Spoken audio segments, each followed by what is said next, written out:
Before I start the video, I just want to really quickly mention that I've started YouTube channel memberships on my channel. So there's a join button now. If people are interested, they can click it and see what extra the channel has to offer to them. If you are not interested in this, don't worry about it. Everything will still remain as normal for you. But I'm offering this extra line of service, if you like, for basically for people to show extra support to the channel rather than donate to the channel. I'd rather you didn't donate. I'd rather not like super likes or super thanks or whatever. I'd rather, instead of that, join as a member. There's only one tier of memberships available as of now. The standard for YouTube, though, I will say, is to have 3 or 4 different levels of membership. I'm not even doing that. I'm only just doing one entry for all. So if you're interested, as I say, you can join it. There's some extra perks which it'll tell you when you click on the join button, right?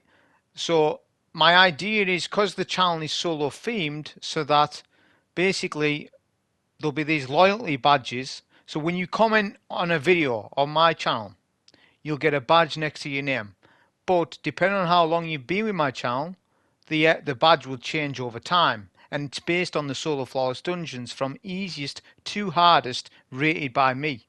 The 2 dungeons that are not included are Pit of Heresy and Shattered Throne, because these are definitely the 2 easiest dungeons to solo flawless. With Ghosts of the Deep solo flawless being the hardest, which that's the final emblem or badge that you would get towards your name after being a member for 12 months or whatever. YouTube has set the time frames on this. I can't control that, but I've done my best with the idea that I had. Also, there's some emojis to use where you can request a Hunter, Titan, or Warlock run. There's community posts that I'll do for members only and for the public. There'll be community polls. I'll prioritize who's channel members as well and give you a Discord like experience if you know what I mean, with as much information and extra support that you may or may not need. So I just thought I'd mention that.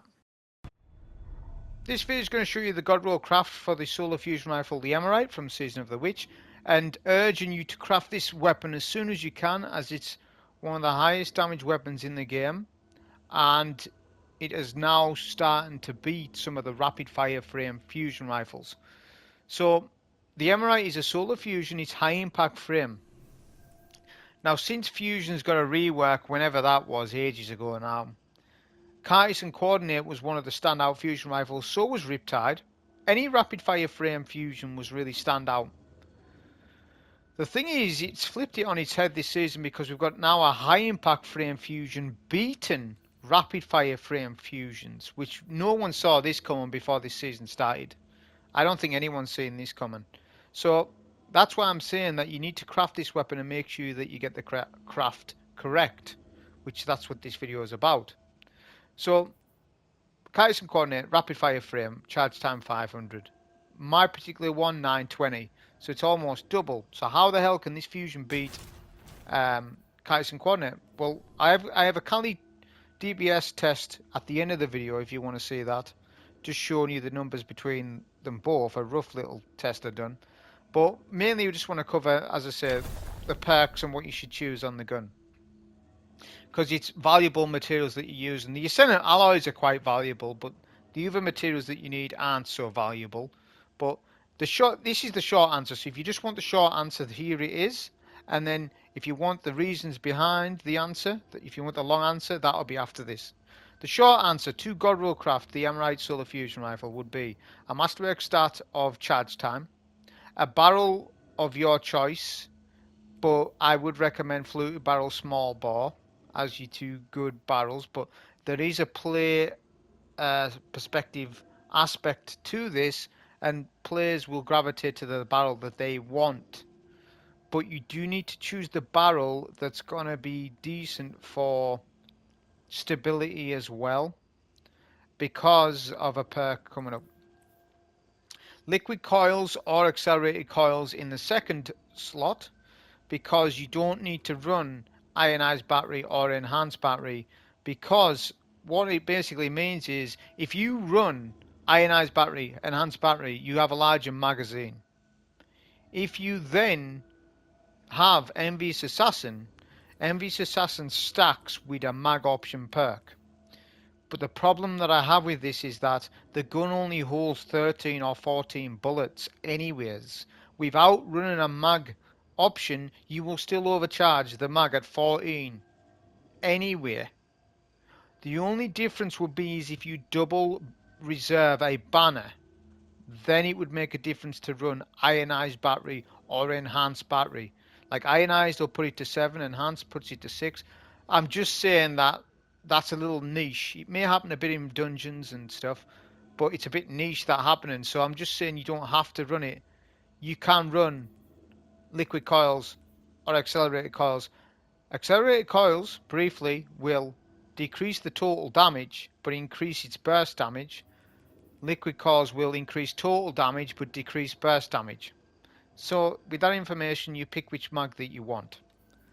But liquid cores, as I say, I've went with that, but I can always change this. This doesn't cost nothing. This costs 2,500 glimmer. Don't worry about it.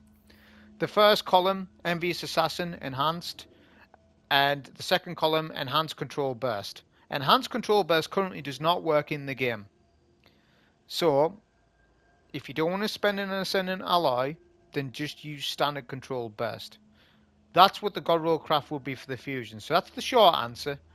This is the long answer. So the long answer is that the reason why we use a Masterwork charge time is because the charge time would have been so high anyways, at 960, it's worth just going down to the 920 there. So that's a no-brainer, best in slot, I believe, for there.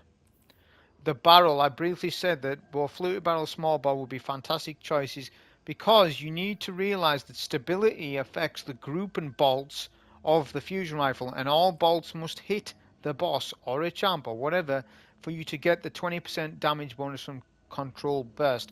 So stability needs to be a factor in your barrel choice. So I don't recommend like extended barrel or full bore, even though they give massive amounts of range. The stability is hindered.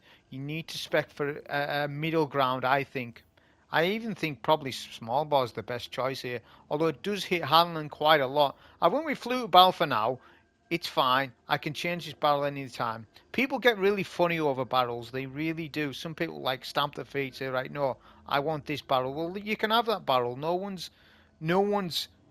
saying that you're wrong. I'm just saying that this is more the player's choice, but it is an out and out fact that stability needs to be half decent on your fusion for the grouping of the bolts. The liquid cores, accelerated cores, I've already sort of mini explained it anyways. So yeah, you can go with basically either liquid cores or accelerated cores because you will overflow your mag entirely anyways at 14. Unless you double rally a banner, then yes, ionized or enhanced would be better because you could overflow it past 14. You can go up to like 16, 17, 18, I think. Alright? That's if you double rally a banner though. We have Envious Assassin. So the reason why you wouldn't choose any other single perk, well, we got Pulse Monitor, right? This is no good. Compulsive Reload, it's PvP. Offhand Strike, PvP. Slick Draw, PvP. Lead from Gold, good, but this only really gives you any power gain if somebody's running Aeon Gauntlets or something like that. But Envious Assassin's still going to be better because the identity of the gun is to get a big as mag as possible and destroy bosses. Heal clip is good, but it's literally just one aspect of a gameplay loop. You can get so much health now off Titan Solar, Warlock, Arc, Solar, Warlock, Arc Hunter. There's so much healing in the game now. Do we really need this? You don't need it on this fusion. It's a wasted perk. And that's the reason why you wouldn't choose any other single perk other than Envious Assassin. Column 2, Control Burst, 20% damage bonus, as I've said, which is a huge buff to the weapon. We've got Cornered, this is PvP. High Ground gives you a 20% damage bonus when you are higher than an enemy. This is situational. If Bungie buffs High Ground in the future, then alright, it's worth to use it sometimes. But for the most part, Control Burst is going to do more for you than what this perk would. Puggy List, it's melee based stuff. If you're playing Solar Hammer or Arc Hunter, fair enough, but even then, Control Burst is still the choice. Elemental capacity to PvP. Golden Tricorn, if you're playing with ability based builds all the time, then Golden Tricorn's a nice little pick. The problem with it is if that you're playing multiple classes, multiple characters, and you just want a gun that does high damage, then Control Burst is more versatile of a perk than Golden Tricorn. I don't like Golden Tricorn that much, honestly. I'm not a massive fan on it. I really aren't. I'm just more into just having a good damage bonus on a weapon. And Control Burst does that. Reservoir Burst is a bad perk compared to Control Burst itself. This was back from the day when we had like Loaded Question and all that sort of stuff. The identity of that gun, of that fusion, is completely different to the identity of this one. I wouldn't recommend Reservoir Burst at all. Control Burst beats it by a mile. And that's why you would craft what you would put on the gun. There'll be a mini test between Cartesian Coordinate and the Eremite at the end on a Kali damage test, just to show you the numbers between the two fusions and how the Eremite actually outclasses Cartesian Coordinate. I will state that my Eremite only holds 14, but Cartesian Coordinate holds 19, but Eremite still does more total damage than what Cartesian does. So it's kind of crazy. I didn't test like Merciless against it because it's an unfair test, and I don't need to do that. All I need to... The power of the gun is that it's not an exotic. So you can use, instead of using Merciless, you can use Eremite, and then it frees up your exotic slot to use an exotic heavy, or an exotic primary, or whatever it might be. But yeah, there'll be just a quick test. There'll be no boss spec in either weapon. I know this right now, but there won't be when I've done the test. And one thing I will help with Cartesian is to give it double solar reserves. Solar loader, sorry. To see if it can actually beat Eremite. But that's the information on this gun. So this is the side-by-side comparison between the Eremite and the Cartesian Coordinate. The only buff used in this is Weller Radiance. That is it. No taken spec, no boss spec or anything like that. So the first test is done with my fully crafted Eremite with Liquid Coils, Envious Assassin, Control Burst. There was one shot miss with Control Burst. That is to be noted. But that doesn't matter in the test anyways, because it still proves that this fusion rifle will do more damage than what Cartesian will. I actually still have a couple of seconds to go of doing more damage. If I had more special ammo on the floor, for example, I would have been able to do even more damage. So that's 310k with the Eremite with seconds to spare. The test I'm doing is where Kali will then teleport before final stand. That's the test that I'm using. We're now on Cartesian Coordinate, which has far more reserves than the Eremite, 19. Whereas Cartesian has 19, the Eremite has 14. So I'm able to shoot a lot more.